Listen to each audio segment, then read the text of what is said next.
ዳዊት መዝሙር 13:1 ላይ እንደዚህ ይላል፣ እስከመቼ ፈጽመህ ትረሳኛለህ? እስከመቼስ ፊትህን ከኔ ትሰውራለህ? እያለ እስከመቼ እያለ ደጋግሞ ይናገራል። ዕንባቆምን ስትመለከቱ አቤቱ እኔ ስጮህ የማትሰማ እስከመቼ ነው?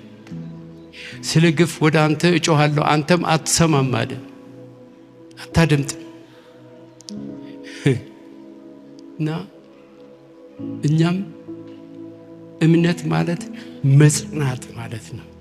መድረቅ ማለት ነው። አንድ ነገር ላይ አይቶ በቃ ይሆናል።